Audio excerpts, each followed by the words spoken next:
Assalamualaikum warahmatullahi wabarakatuh. Bismillahirrahmanirrahim. Alhamdulillahi rabbil alamin. Wassalatu wassalamu ala asyrafil mursalin sayyidina wa maulana Muhammad wa ala alihi wa sahbihi ajma'in. Amma ba'd. Ibu-ibu, bapak-bapak dan saudara sekalian, jamaah salat subuh Masjid At-Taqwa yang insyaallah dimuliakan dan dirahmati Allah Subhanahu wa taala.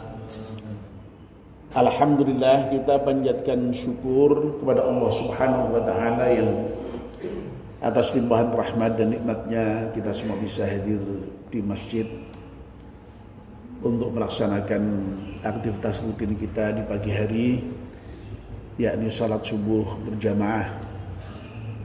Kita bersyukur kepada Allah Subhanahu wa taala masih diberi kesempatan untuk melanjutkan ibadah kita dengan mengaji.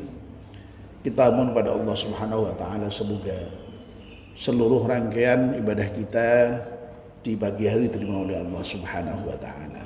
Amin ya rabbal alamin. Mari kita mulai kajian kita dengan berdoa bersama-sama. Bismillahirrahmanirrahim. Asyhadu an la ilaha illallah wa asyhadu anna Muhammadar Rasulullah. Raditu billahi rabba wa bil islami dina wa bi Muhammadin nabiyyan wa rasula. Rabbi zidni ilman nafi'a warzuqni fahman wa hukma wa alhiqni bis salihin. Amin.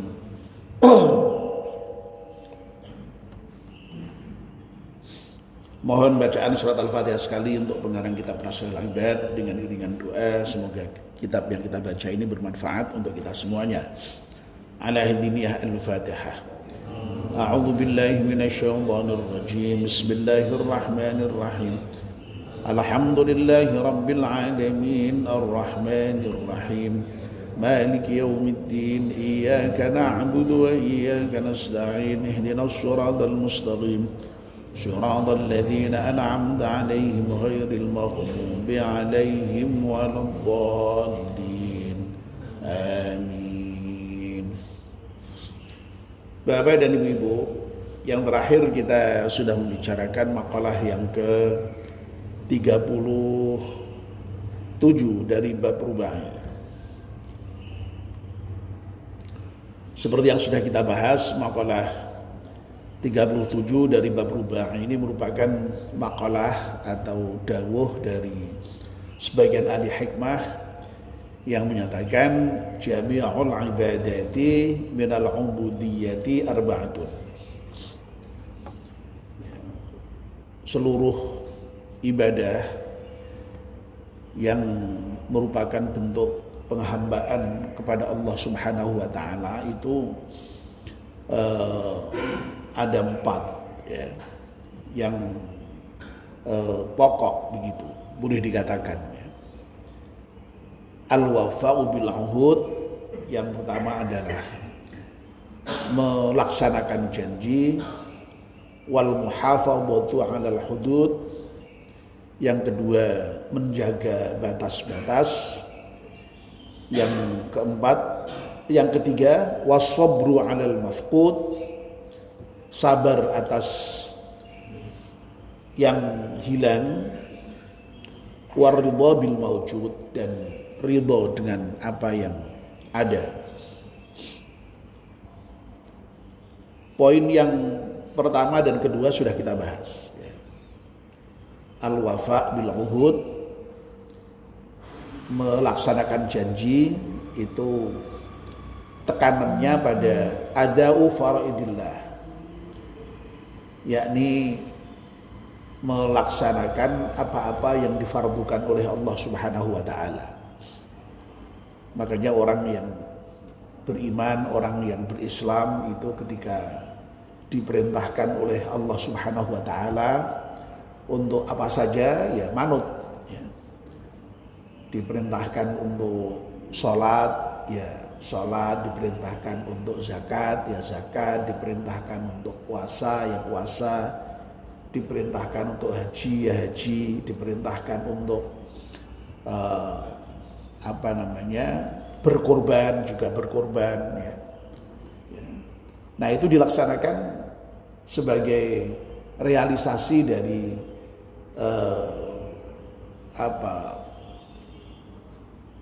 menepati janji kita kepada Allah Subhanahu wa taala. Janji yang bahkan sudah pernah kita sampaikan ketika di alam arwah yang disebut dengan perjanjian primordial itu. Nah, lalu yang kedua, al-muhafadzatu 'alal hudud, itu menjaga batas-batas. Batas-batas yang sudah ditentukan oleh Allah.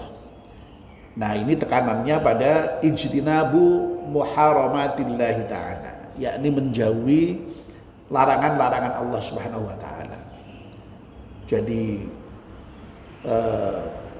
Allah itu sudah menentukan batas-batas mana yang boleh, mana yang tidak boleh, mana yang halal, mana yang haram. Nah, yang tidak boleh, yang haram itulah yang harus dihindari.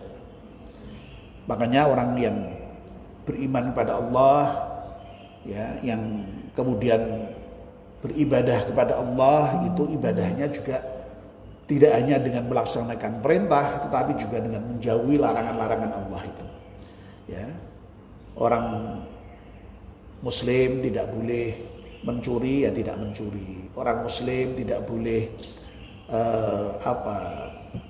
minum minuman keras, ya tidak minum minuman keras. Orang Muslim tidak boleh berzina, ya tidak berzina, dan seterusnya. Ya, nah sehingga yang namanya ibadah itu di samping dengan melaksanakan perintah, di sisi yang lain juga dengan meninggalkan larangan. Nah kalau orang itu sudah bisa melaksanakan perintah dan menjauhi larangan, itulah yang kemudian sering disebut sebagai orang yang bertakwa itu. Nah pagi ini kita meneruskan dengan membahas poin yang ketiga, was-sabru 'alal mafqud. Ya, termasuk pokok ibadah itu yaitu sabar ketika ada yang hilang. Ya. Sabar ketika kehilangan. Nah ini oleh Imam Nawawi diberi penjelasan singkat, ya, min mahbubatihi. Ya. Kehilangan dari apa? Ya kehilangan dari hal-hal yang dicintai. Ya. Jadi kehilangan hal-hal yang dicintai. Nah, kalau yang tidak dicintai aja mungkin ya orang gampang untuk sabar. Tapi kalau hal-hal yang dicintai kok hilang, waduh, wah itu biasanya berat itu, ya berat. Ya. Ya. Mengapa kok berat orang kehilangan gitu? Ya karena pada dasarnya yang namanya manusia itu kan sudah terlanjur merasa memiliki itu ya. Jadi di dalam diri manusia itu ada perasaan memiliki. Ini milikku ya. Ya. Harta ini milikku ya, mobil ini milikku. Apalagi jabatan itu milikku ya. Apalagi ya semua hal yang dicintai itu merasa itu miliknya ya. Termasuk ya istrinya ya, ini milikku ya. Ya. Makanya kalau anak juga ini milikku ya. Rumah milikku. Ya, semua hal ya yang kita cintai yang disebutkan dalam Al-Qur'an itu ya. Zuyyina lin-nasi hubbus syahad minan nisa wal banin wal qanatir muqaddarati minadh dhahabi wal fiddati wal khayl musawwamati itu semua dicintai manusia semua itu. Dan itu kalau hilang, ya, wah itu berat. Karena tadi itu sudah merasa memiliki tadi itu. Ya. Nah, seberat apapun kita kehilangan itu, ya kita oleh Allah diminta untuk sabar. Ya. Untuk sabar terhadap yang hilang itu. Ya. Lah orang yang sabar itu yang bagaimana? Ya. Orang yang sabar itu Al-Quran mendefinisikannya mudah. Alladzina idza asabathum musibah qalu inna lillahi wa inna ilaihi raji'un. Ya. Ya. Jadi dalam surat apa itu Pak Bisri? Al-Baqarah Pak Bisri ya. Surat Al-Baqarah itu yang sering juga disebut atau dibacakan Pak Jazuli kalau mengantarkan orang wafat itu ya. Itu kan lengkapnya dimulai dengan ujian-ujian Allah ya. Yang berupa kalau dalam ayat Al-Quran itu berkurangnya. Nah ini malah hilang ya. Berkurang aja itu sudah manusia sedih itu ya. Nah ini malah hilang ya. Ya. Apa itu Pak Bisri itu ayatnya itu? A'udzubillahi minasyaitonir rajim. Wala nabluwannakum bisyai'in minal khaufi wal ju'i wa naqsim minal amwali wal anfusi wath thamarat wa basyirus sabirin. Ya. Sungguh aku akan menguji kalian ya, dengan sedikit rasa takut ya. Jadi kita ini ya oleh Allah memang diuji dengan rasa takut itu ya, ya takut masa depan, takut kehilangan ini, takut kehilangan itu ya, itu wajar ya, itu manusiawi ya, ya.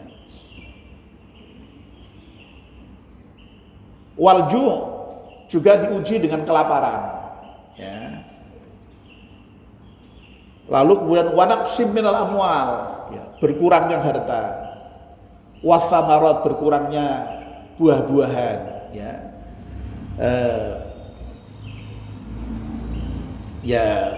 Pangan begitulah ya. Susah apa namanya? Makan begitu karena ya berkurang yang bisa dimakan itu ya. Ya. Termasuk juga anfus ya, termasuk jiwa, berkurangnya jiwa berarti meninggal ya.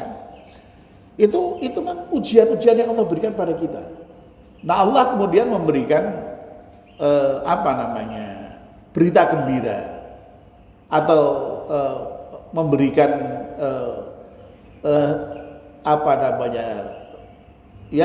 berita gembira untuk siapa? Untuk orang-orang yang sabar.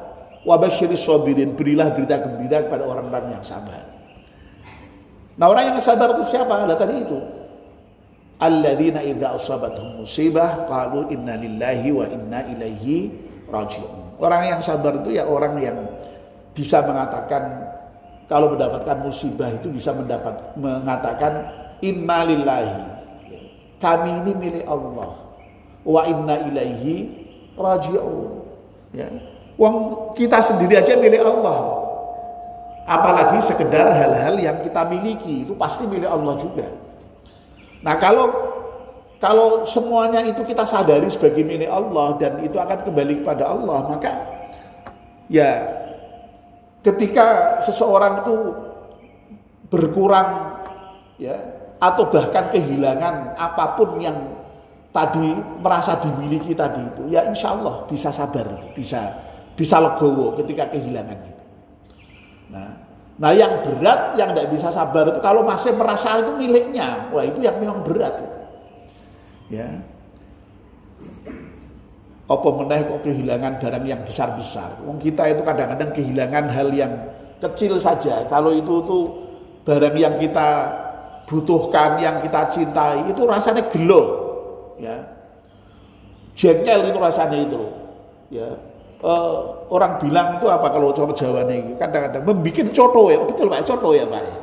Ya wis biasane ana iki lho kok digoleki ora ketemu lho ngono ki wis bingung menungso iki sane. Ya, coto. Betul Pak jadi Pak coto Pak. Coto ya Pak coto Pak. Coto iki nek bahasa Indonesia apa ya? Ada. Ya angel ya. Ya, Masya Allah ya. Ya. Lah padahal ya nuwun sewu, padahal kita ini ya memang akan banyak kehilangan. Kehilangan apa saja? Wong memang apa yang ada dalam diri kita itu kan ya tidak abadi, tidak selamanya ada. Ya. Oleh karena itu ya memang harus dipersiapkan sikap sabar itu ketika menghadapi kehilangan itu. Kalau tidak sabar, sakit. Ya. Di hati merana, di hati frustasi, di hati menyesal, di hati kecewa. Ya. Kalau tidak disiapkan dengan kesabaran itu. Jadi sekali lagi kita ini harus siap kehilangan. Kehilangan apa saja yang kita cintai sekalipun. Ya. Nah, coba ya misalnya yang paling sederhana ya. Lah jabatan itu apa ya milik kita terus-terusan.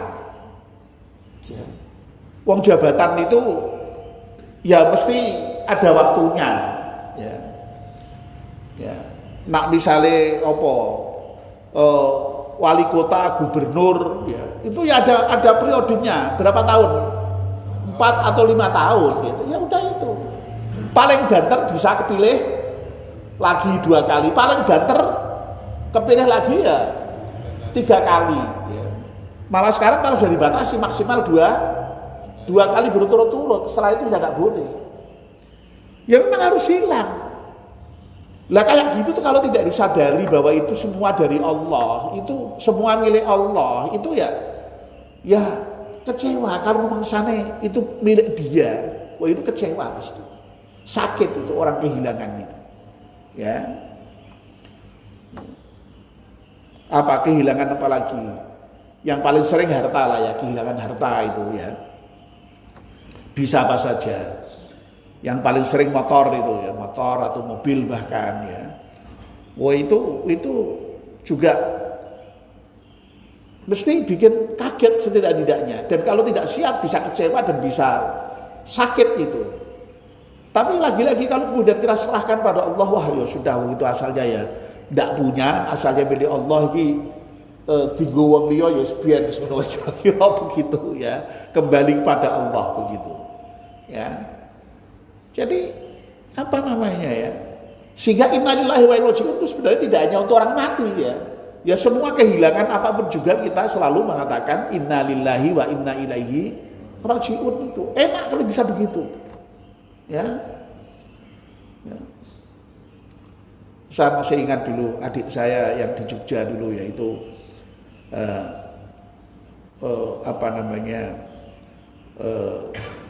baru beli sepeda balap ya kan segitu dia. Wah.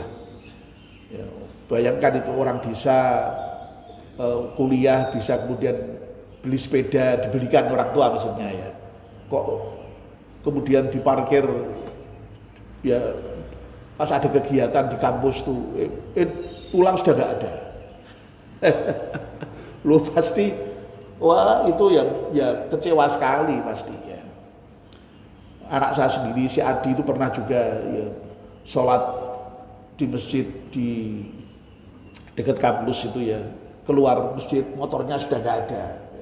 Lu itu kehilangan semacam itu sering, termasuk mobil, termasuk uang, termasuk perhiasan. Pak Jazuli dulu pernah kehilangan perhiasan itu ya. Yang ternyata secara tidak diketahui pembantu itu ternyata sangat lihai, sangat pinter ya itu ya. Termasuk saya juga jadi korban, sadar itu ya. Orangnya kayaknya baik sekali. Pak Jazuli, betul Pak Jazuli ya. Ya ternyata hampir semua orang yang pembantunya dia itu ternyata setelah dicek loh kehilangan itu ya. Dan barang-barang berharga yang tersimpan secara rapi ya. Masya Allah. Lo itu kalau tidak punya jiwa sabar tadi itu ya sakit. Intinya kehilangan itu sakit. Ya. Nah, kita ini sekarang sudah kehilangan masa muda itu. Waduh itu juga ya Allah. Biyen ya mandi sehnom ya Allah iso rono iso rene mangan iki mangan iku ya toh enak kabeh ya. Ya. Olahraga iki olahraga itu ya. Ya Allah, dulu saya itu ketika masih sehat itu badminton itu 3 kali loh Pak, seminggu Pak. Ya, 3 kali seminggu. Dan kalau waktunya badminton tuh kok misalnya ada acara itu, gelone setengah mati. Ya. Ya meninggalkan itu, waduh, hilang. Ya. Kesenangan itu hilang karena apa? Karena Allah mencoba dengan saraf terjepit. Lah saraf terjepit ya apa meneh olahraga, wong mlaku wae lara. Apa meneh kok mlaku, wong lungguh kadang-kadang sakit ya. Kok kon arep badminton ya toh. Badmintone sapa? Ya sudah hilang kesenangan itu. Ya, hilang. Ya. Nuwun sewu Pak Joni itu, saudara kita sendiri ya. Dulu waktu masih sehatnya itu kayak apa itu? Ke Bandung aja naik sepeda. Bayangkan itu, ya. Bayangkan itu ke Bandung aja naik sepeda loh Pak Joni itu. Pernah itu. Ya. Ya sudah waktunya tua, ya Allah memberikan ada yang hilang dari Pak Joni gitu. Ya apa bener kok naik sepeda tekan Bandung gitu, wong ning masjid wae melaku. Ya seperti itu, masya Allah itu. Ya masa muda hilang. Ya. Termasuk kehilangan yang paling berat itu kehilangan orang yang kita cintai. Ya Allah. Ya, istri kita, anak kita, orang tua kita itu hilang, wafat itu masya Allah itu beratnya bukan main, lebih-lebih istri, ya, yang sampai kadang-kadang kita mengatakan wah rasanya tidak bisa hidup tanpa dia begitu ya, lu kan begitu kan ya, berat semua itu, ya, oleh karena itu masya Allah rupa-rupanya ini ya kata hikmah ini mau nyatakan ya, kalau kamu kehilangan, ya, hilang dari semua yang kamu cintai, apa saja yang kamu cintai, ya, lebih-lebih tadi sampai apa namanya sampai istri, anak, orang tua itu ya obatnya hanya satu, ridho, sabar. Nah sabar itu tadi itu, ya, bisa mengatakan inna lillahi wa inna ilaihi rajiun. Kita ini milik Allah. Dan kita akan kembali kepada Allah. Nah kalau kita bisa mengatakan seperti itu, insya Allah ya. Ini teorinya loh Pak ya, teorinya ya. Saya sendiri juga belum tentu itu. Kalau misalnya Allah mentakdirkan apa itu ya belum tentu bisa sabar. Tapi sekali lagi teorinya itu, ya dengan menyatakan inna lillahi wa inna ilaihi rajiun itu insya Allah hati menjadi tentram, hati menjadi tenang. Ya. Bayangkan kalau kita itu kemudian tidak sadar mengenai posisi itu, ya, kita masih menganggap bahwa itu milik kita, itu menjadi kekuasaan kita. Waduh, ya kecewanya tidak akan hilang-hilang. Gitu. Tapi kalau kita lepas, wong kita ini milik Allah, kok ya wajar kalau kemudian kembali kepada Allah. Bahkan nanti pada saatnya kita sendiri pun juga akan kembali pada Allah. Tidak hanya yang kita miliki, kita sendiri akan kembali kepada Allah. Dan kita harus pasrah. Ya. Tidak bisa kemudian kita melawan itu, ya, terhadap ajal yang nanti akan datang itu. Kalau sudah waktunya datang, tidak bisa kita melawan ajal kita itu. Ya. Orang-orang para filosof yang beraliran eksistensialis itu ya itu bisa menolak adanya Tuhan aja, Tuhan ada itu aja ditolak ya, sehingga menjadi ateis ya, tapi tidak bisa menolak ajal, tidak bisa menolak kematian karena memang menurut mereka itu kita ini ya ada itu justru malah dalam rangka menuju kematian itu, ya. Nah justru karena kita itu dalam rangka menuju kematian itu makanya ya ada kita sekarang di dunia ini ya harus betul-betul menjadi bermakna. Nah bermakna menurut kita ya mudah-mudahan hidup kita ini kemudian kita isi dengan ibadah tadi itu ya, yang dengan melaksanakan perintah Allah, menjauhi larangan Allah ya, sehingga nanti pada saat kita dipanggil oleh Allah Subhanahu wa taala itu kita dalam keadaan husnul khatimah, ya, dalam keadaan jiwa yang pasrah, jiwa yang tenang, ya, dengan nafsu mutmainnah, sehingga kemudian kalau kita itu nanti pada saatnya dipanggil Allah Subhanahu wa taala itu ya Masya Allah ya, kita mendapatkan panggilan dengan Allah dengan panggilan yang sangat mesra, sangat indah itu ya. Ya ayyatuhan nafsul mutmainnah irji'i ila rabbiki radiyatan maradiyah fadkhuli fi ibadi wadkhuli jannati. Ya, wahai jiwa yang tenang, ayo kemari ke sini, ya, kembali kepadaku. Kita ini mah dari Allah, kembali kepada Allah, ya. Fadkhuli fi ibadi, masuklah kamu ke dalam hambaku. Wadkhuli jannati, masuklah kamu ke dalam surgaku. Mudah-mudahan kita termasuk orang yang kembali kepada Allah dengan jiwa mutmainnah itu. Amin ya rabbal alamin. Mari kita akhiri kajian kita dengan berdoa bersama-sama. Bismillahirrahmanirrahim. Wal 'ashri innal insana lafi khusrin illa alladzina amanu wa 'amilus shalihati wa tawassaw bil haqqi wa tawassaw bis sabr. Subhanakallahumma wa bihamdika asyhadu an la ilaha illa anta astaghfiruka wa atubu ilaik. Wassalamualaikum warahmatullahi wabarakatuh.